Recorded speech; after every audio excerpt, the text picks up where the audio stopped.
दोनों के बीच फिर एक बार झगड़ा हुआ और इस बार आरव ने माया के ऊपर 10 बार चाकू से वार किया और खून से लथपथ लाश को वहीं पर छोड़कर फरार हो गया।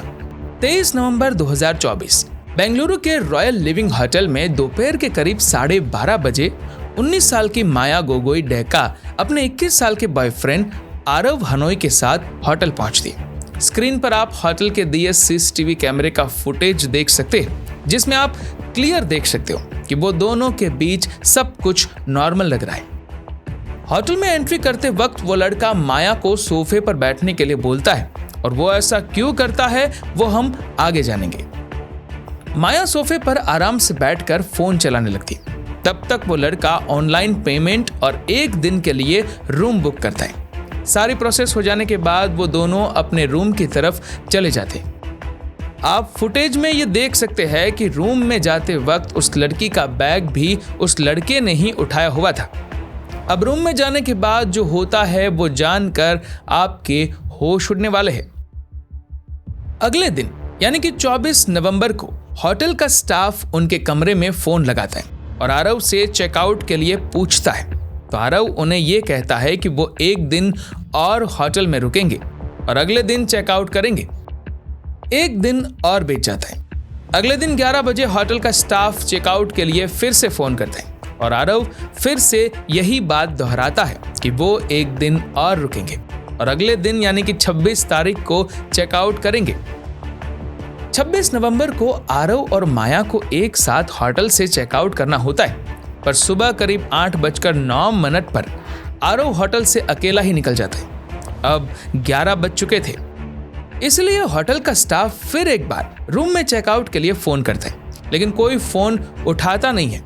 फिर वो आरव के पर्सनल नंबर पर फोन करते, पर वो नंबर बंद आता है।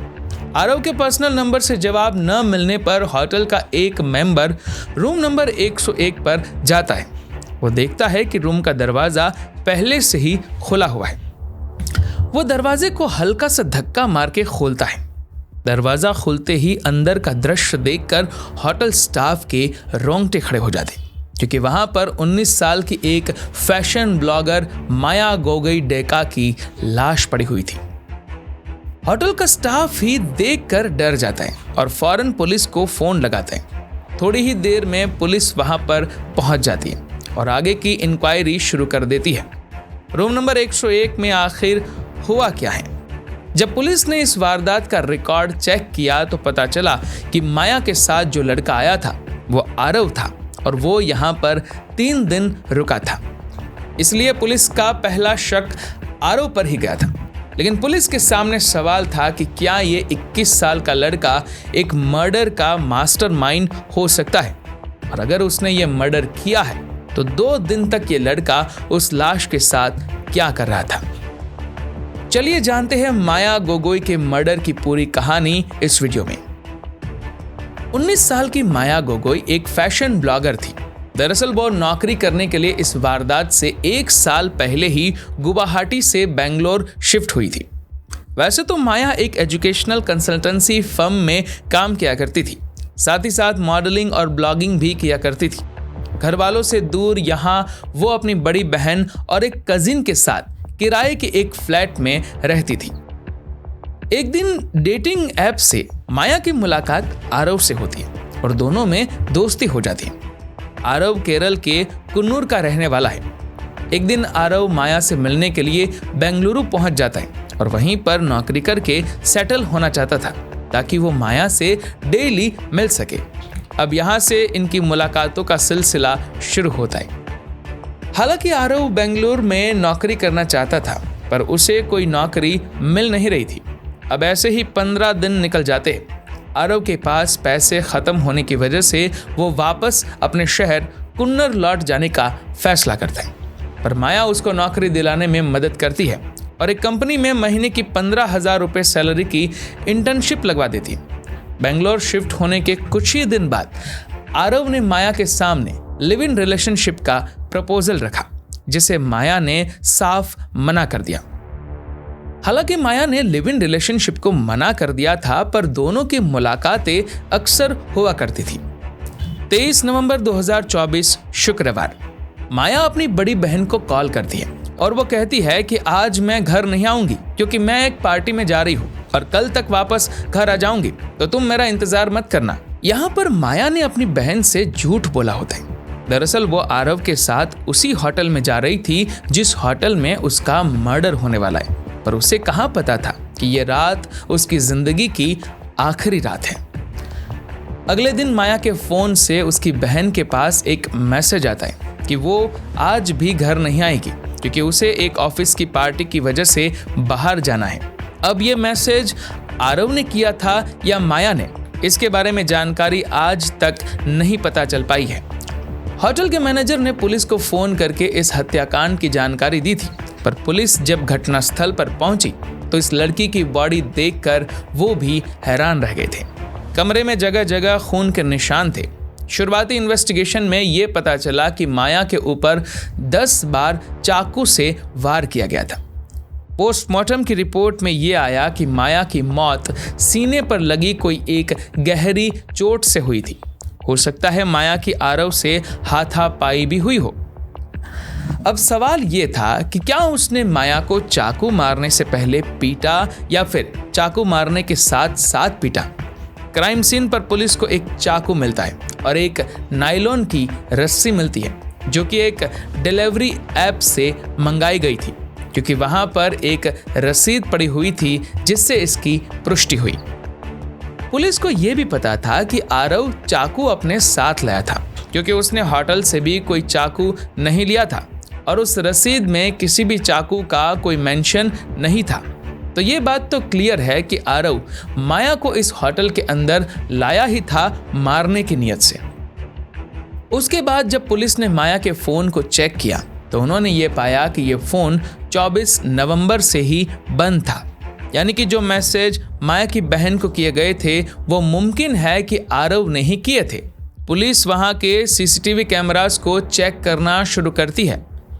होटल के सीसीटीवी कैमरा में पुलिस ने यह पाया कि आरव और माया ने जब चेक इन किया था तब दोनों के हाथ में एक एक बैग था और माया के हाव भाव से यह काफी क्लियर था कि वो अपनी मर्जी से आरव के साथ यहाँ समय बिताने आई है।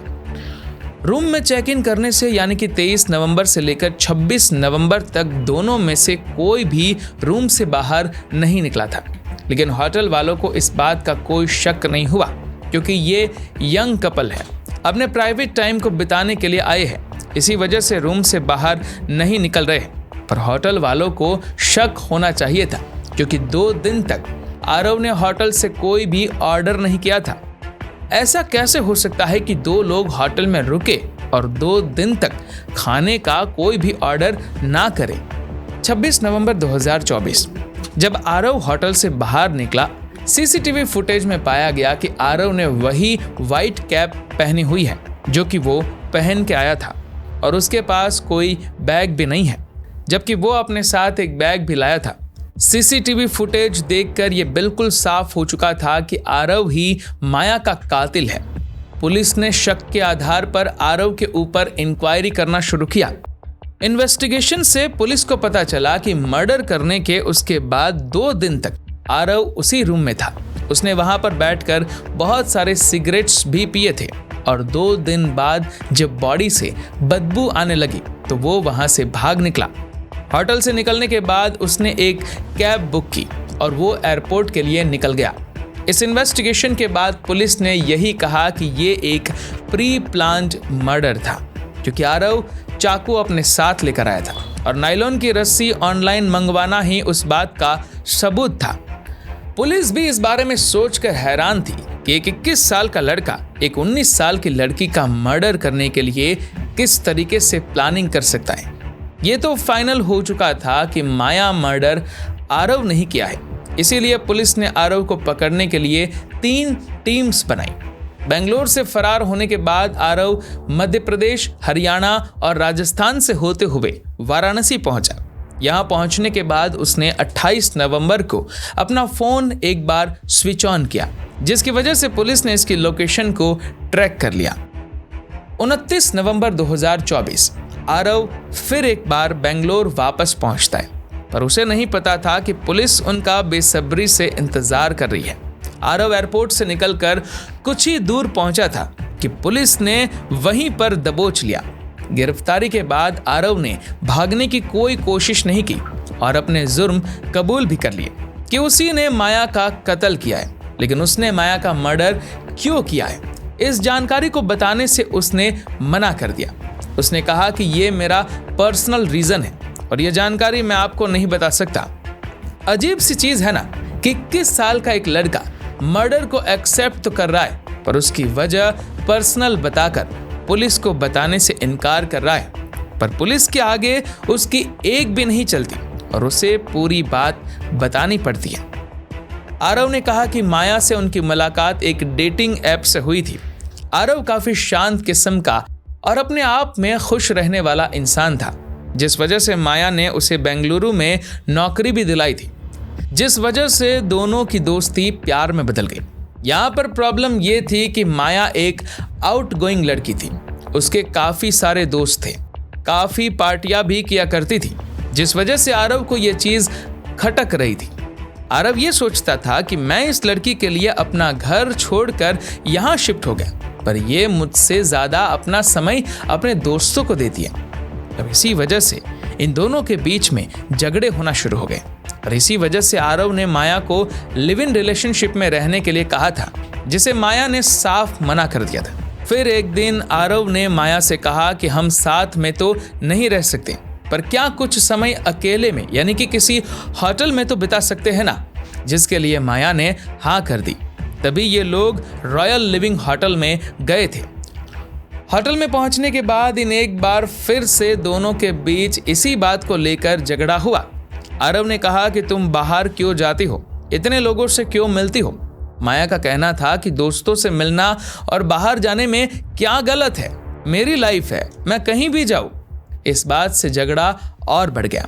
रात होते होते आरव का गुस्सा बहुत बढ़ गया था। अगले दिन यानी 24 तारीख की सुबह दोनों के बीच फिर एक बार झगड़ा हुआ और इस बार आरव ने माया के ऊपर 10 बार चाकू से वार किया और खून से लथपथ लाश को वहीं पर छोड़कर फरार हो गया। आरव ने एक्सेप्ट कर लिया कि माया का खून उसी ने ही किया है और इस जुर्म की उसे जो भी सजा मिले वो उसके लिए तैयार है।